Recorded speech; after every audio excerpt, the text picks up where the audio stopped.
এবারে টি-20 বিশ্বকাপে গ্রুপ পর্বের প্রথম ম্যাচে বাংলাদেশ মুখোমুখি হচ্ছে শ্রীলঙ্কার। এরপর বাংলাদেশ গ্রুপ পর্বে আরো 3টা ম্যাচ খেলবে, সেটা সাউথ আফ্রিকা, নেদারল্যান্ডস এবং নেপালের বিপক্ষে। কিন্তু প্রথম যে ম্যাচটা শ্রীলঙ্কার বিপক্ষে, সেটা আসলে বাংলাদেশের কাছে, বাংলাদেশের ক্রিকেট ফ্যান্সদের কাছে নকআউট ম্যাচে পরিণত হয়েছে। বাংলাদেশ যদি শ্রীলঙ্কার বিপক্ষে এই ম্যাচটা জেতে, তাহলে বাংলাদেশের ওয়ার্ল্ড কাপ ক্যাম্পেইন হবে একরকম, আর যদি বাংলাদেশ শ্রীলঙ্কার বিপক্ষে হেরে যায়, তাহলে বিশ্বকাপটা হবে আসলে আর একরকম। শ্রীলঙ্কা প্রথম ম্যাচে সাউথ আফ্রিকার কাছে খুব বাজেভাবে হেরেছে, তারা আসলে চাপে আছে, এবং বাংলাদেশ টিম আমেরিকা সফরে এসে এখন পর্যন্ত 4টা ম্যাচ খেলে 3টায় হেরে তারাও আসলে চাপে রয়েছে।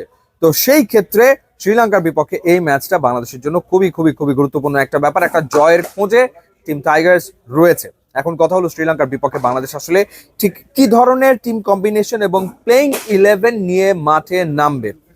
শরীফুল এই ম্যাচে খেলতে পারছেন না, সেটা বাংলাদেশের জন্য একটা বড়সড় ধাক্কা, কারণ ইনফর্ম বোলার ছিলেন শরীফুল। ভারতের বিপক্ষেও তিনি শুরুতে বেশ ভালো বল করেছিলেন।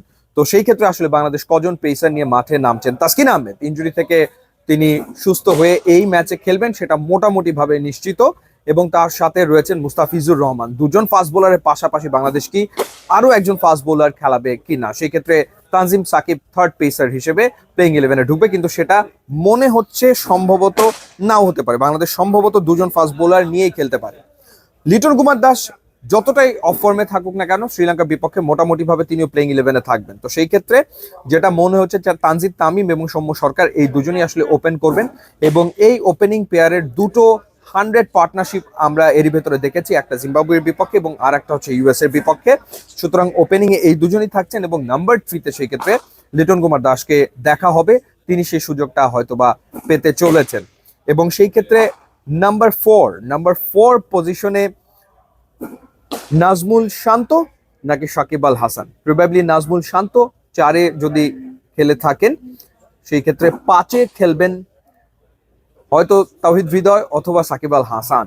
সো যদি তাওহিদ হৃদয় খেলেন, তাহলে 6-এ চলে যাবেন সাকিব আল হাসান, একটু লোয়ার মিডল অর্ডারে তিনি ব্যাট করবেন। 7-এ রয়েছেন মাহমুদুল্লাহ রিয়াদ, তিনি থাকছেন।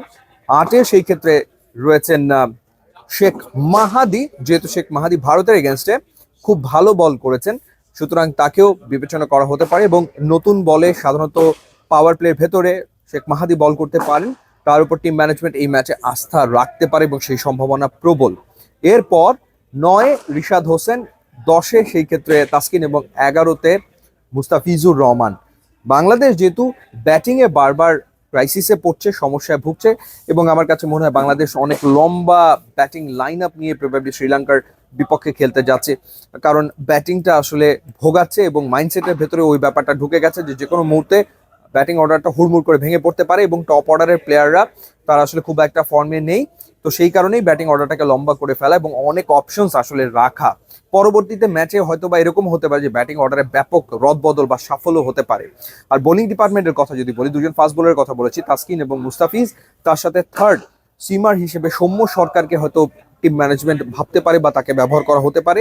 স্পিন অপশনের দিকে তাকালে সেখানে রিশাদ রয়েছেন, শেখ মাহাদি রয়েছেন, সাকিব আল হাসান রয়েছেন।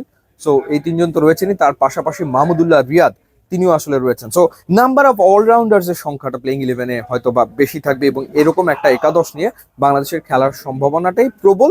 তারপরে শেষ মুহূর্তে চেঞ্জ করতে পারে টিম ম্যানেজমেন্ট। আপনাদেরকে এবার জানিয়ে রাখতে চাই যে ঘরকে কঠিন আবহাওয়া ও তীব্র গরম থেকে সুরক্ষা দিতে নিয়ে আসুন এশিয়ার 1 নম্বর Nippon Paint, trusted Japanese brand. YouTube, Instagram link দেওয়া আছে, যোগ দিলে খুবই খুশি হবে। And thanks for watching.